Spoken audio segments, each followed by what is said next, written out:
Yo les potes, bienvenue dans cette nouvelle vidéo. Nono est avec nous. Salut Nono. Salut Sacha. Alors Nono, le mercato continue pour le Paris Saint-Germain. Fabian Ruiz va arriver dans les prochains jours. Naples va accepter la proposition et l'offre du Paris Saint-Germain de 25 millions d'euros. Donc le PSG va très bientôt formuler une offre de 25 millions d'euros pour Fabian Ruiz.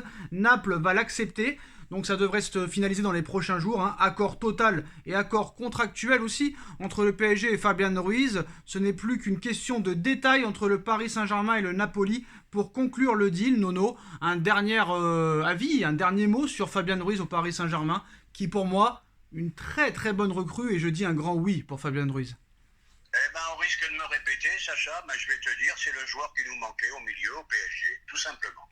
Alors, nouvelle offre du Paris Saint-Germain à venir pour Milan Skriniar, selon la Gazzetta dello Sport. Mais le Paris Saint-Germain va prendre son temps. Ça pourrait même se terminer au 31 août ou au 1er septembre. Le Paris Saint-Germain n'ira pas au-dessus de 60 millions d'euros, alors que l'Inter de Milan en veut 70. Si jamais il y a un échec dans ce dossier, Luis Campos travaille sur le dossier Wesley Fofana, mais ça risque d'être très compliqué vu que Leicester vient de refuser une offre de 82 millions d'euros par Chelsea. Donc le PSG reste à l'affût dans le dossier Wesley Fofana malgré la pole position de Chelsea.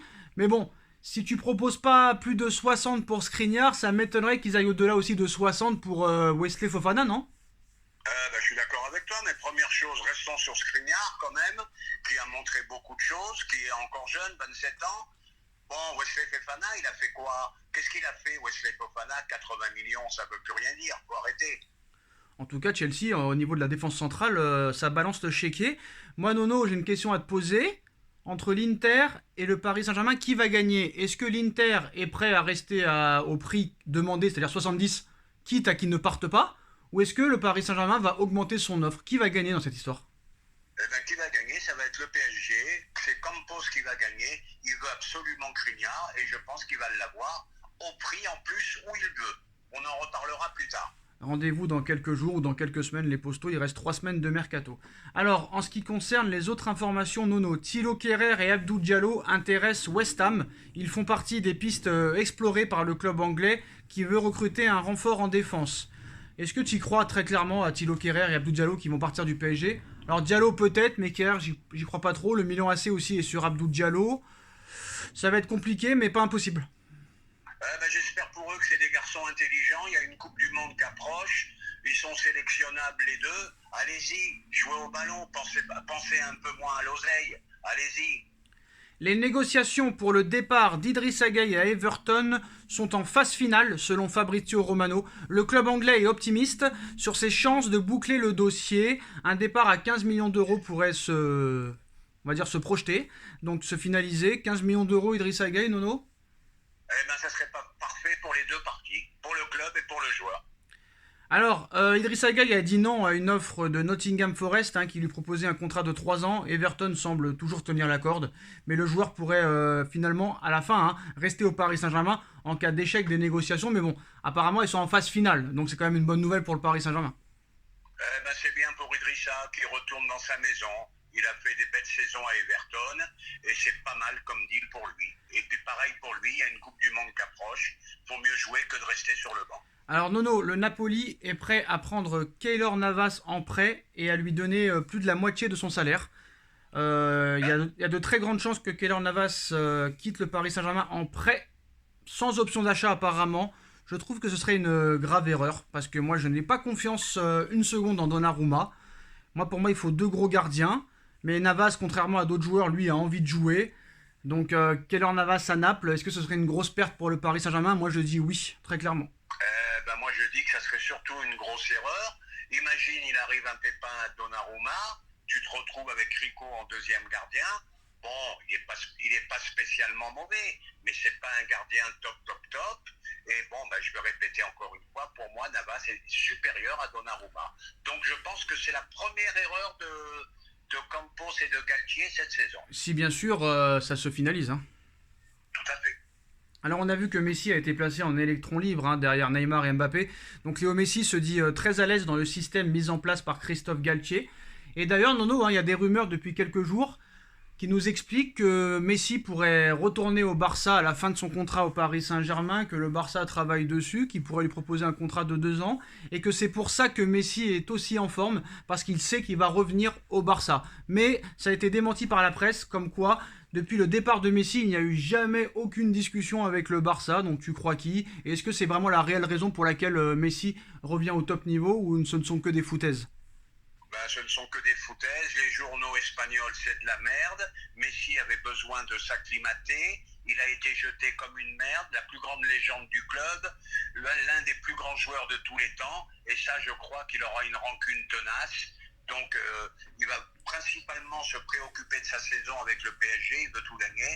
Et je pense qu'il y a une petite chance qu'il fasse sa 3e année en option. Alors c'est lui qui choisira l'année en option et pas le Paris Saint-Germain, hein. Bah d'accord, mais je pense que si ça se passe bien cette année, je ne le vois pas faire une 3e saison de suite. Alors le Paris Saint-Germain cherche toujours un attaquant, hein, Nono. On a vu hier Erling Haaland avec son doublé. On a vu que les attaquants sont en grande bourre, hein, du côté des clubs européens. On a vu Darwin Nunez avec Liverpool buteur, Haaland buteur. Paris cherche son numéro 9 aussi, mais pour l'instant aucune piste très clairement. Il y a la piste de Gonzalo Ramos, mais apparemment ça ne devrait pas aller plus loin, mais le mercato est encore long. Est-ce que le Paris Saint-Germain a besoin absolument d'un 9 de style très grande taille, 9 de base, 9 de pointe, à la Giroud par exemple? Ben non, faut donner du temps de jeu à Ekitike, faut s'arrêter là de recruter à tout va comme ça. T'as Ekitike qu'il faut le faire rentrer, il aura des matchs où il fera des matchs complets. Donc voilà, laissons-lui sa chance, laissons-le progresser. Et tout ira bien, quoi, à mon avis. Hein. Alors les autres infos, bon, accord total pour le prêt avec option d'achat de Malang Sarr à Monaco, bon, visite médicale aujourd'hui. On a vu aussi que Adrien Rabiot devrait rejoindre Manchester United. Nono, un mot là-dessus? Eh ben Rabiot, un ego démesuré, échec à la Juventus, malgré quelques bons matchs, mais échec pour moi. Et là, il va partir à Manchester. Bonne chance à Manchester avec la mère, avec Véronique. Bonne chance à eux. Et plus ça va, plus Manchester United recrute très très mal. D'ailleurs, ils ont perdu déjà la première journée. Alors, accord Manchester United, Juventus pour le transfert d'Adrien Rabiot. Et surtout, Nono, hein, on va finir sur l'histoire Frenkie de Jong, qui a été exceptionnel hier en match amical, hein. Le Barça a battu 6-0 l'équipe des Pumas.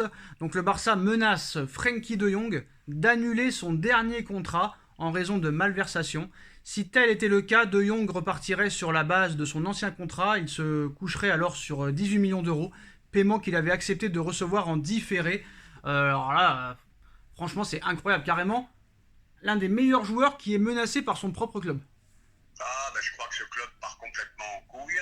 Ils arrivent pas ils veulent baisser le salaire de Jong, ils veulent reprendre Messi, etc., etc. Ils recrutent à tout va, ils n'ont pas une thune. C'est un club qui est devenu complètement bizarre. J'ai entendu sur le cas de Jong de propos d'affaires criminelles, je sais pas quoi. C'est ça. Donc, bon. Je crois que tôt ou tard, on va entendre parler du Barça, mais pas dans le bon sens du terme. Hein. Et en plus de ça, ils veulent porter plainte contre l'ancienne direction de Bartomeu, comme quoi ils auraient magouillé carrément le contrat de Frenkie de Jong. En plus de ça, on a vu qu'il y a des problèmes avec le contrat de Neymar quand ils l'ont recruté à Santos. Mais bon, tous les ans, on dit qu'ils vont avoir des problèmes, et à l'arrivée, ils n'ont jamais de problème. J'ai l'impression que c'est le seul club au monde qui a tous les droits. C'est ça? Pourquoi? Je ne sais pas. Je crois que tôt ou tard, ça va exploser. Tôt ou tard, on saura exactement le pourquoi du comment. Voilà, tout simplement. Et ben voilà les postos, les dernières informations de ces dernières heures, hein. Dites-nous en commentaire ce que vous en pensez. On like, on partage, on commente, on s'abonne. On reviendra vers vous s'il y a d'autres informations dans la soirée. On remercie Nono d'avoir été là et on se retrouve très vite pour une nouvelle vidéo les postos. Tchuss.